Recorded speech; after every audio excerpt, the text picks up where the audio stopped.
Hey, j'ai lancé un Discord et un Tipeee. Si tu veux me soutenir, c'est par ici. Salut à toi, aujourd'hui on va s'intéresser à un sujet ô combien putaclic. Mais au demeurant que je pense marrant, voire carrément intéressant. Après avoir parlé de séduction, l'étape logique était de s'intéresser à ce qui se passe par la suite, à savoir le sexe. Néanmoins, on va essayer de faire les choses bien et il n'y aura pas plus de vulgarité que nécessaire. Ce qui m'intéresse avant tout, c'est de casser les idées reçues tout en te divertissant un peu au passage.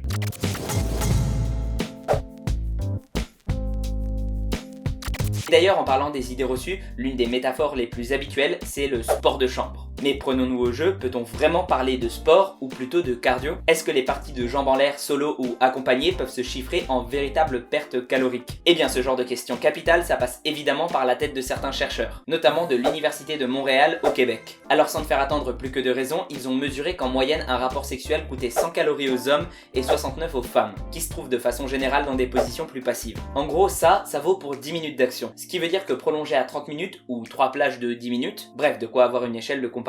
Ils se sont rendus compte que c'était supérieur chez les hommes à une activité physique modérée, là où c'est pas le cas pour les femmes. Alors ouais, c'est bien beau tu me diras, mais ça correspond à quoi? Bon, prenons l'exemple le plus bas, 70 kcal par 10 minutes pour les femmes. Eh bien c'est l'équivalent de 10 minutes de corde à sauter, 5 à 10 minutes de jogging, ou 12 minutes de rameur. C'est pas mal, non? Mais bref, c'est comme tout, plus on augmente la durée, l'intensité et la fréquence, plus la dépense calorique est importante. Ça peut être une raison supplémentaire pour convaincre vos partenaires. Bon, mais maintenant qu'on sait que le sexe ça aide à éliminer les calories, est-ce que ça peut aussi te rendre meilleur en performance sportive? On connaît tous la légende des coachs qui disent à leurs combattants d'être abstinents dans la période de préparation physique avant un combat. Women weaken legs.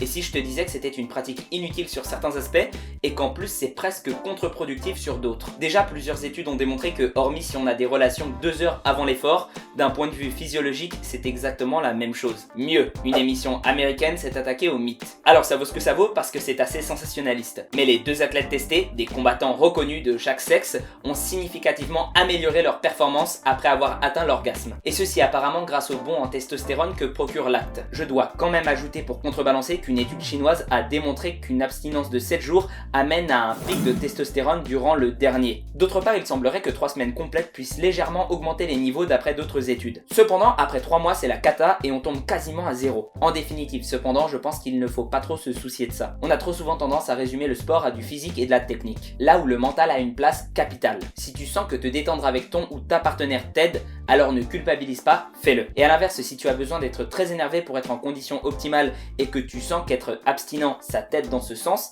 eh ben fais comme bon te semble. Bon, seulement un truc intéressant. Maintenant qu'on a vu comment le sexe pouvait aider le sport, pourquoi pas faire l'inverse? Comment faire en sorte de devenir meilleur au lit en pratiquant certains exercices physiques? On va commencer par la base. Avoir un bon cardio te permettra d'être moins vite essoufflé et donc de faire durer les sessions plus longtemps. Quand on sait qu'un orgasme féminin met pas mal de temps à être atteint, c'est toujours mieux d'avoir une bonne endurance. Ensuite, avoir un certain degré de souplesse et de force physique sera toujours intéressant. Sans parler de la composition corporelle. Si tu es en fort surpoids, il y a moyen de s'amuser, mais pas avec autant de diversité que si tu ne l'es pas. J'avais lu quelque part que les hommes un peu plus gras seraient meilleurs car plus de facilité à se contrôler, paraît-il. Perso, à mon sens, c'est des conneries. Ici, on est dans l'expérience mentale pure et dure, si j'ose dire. Je vais pas te faire de leçons, je crois que certaines chaînes s'en chargent déjà pas mal. Quelque chose d'intéressant et qui peut être pratiqué comme un véritable programme d'exercice sportif, ce sont les Kegels. Du nom de la personne qui les a inventés, le docteur Arnold Kegel. Ce sont des mouvements de contraction du périnée. Pratiqués régulièrement, ils permettent d'entretenir cette zone cruciale pour les femmes comme pour les hommes. Les effets bénéfiques vont d'une réduction de l'incontinence liée à l'âge à une augmentation du plaisir ressenti, en passant par un risque diminué de chute d'organes.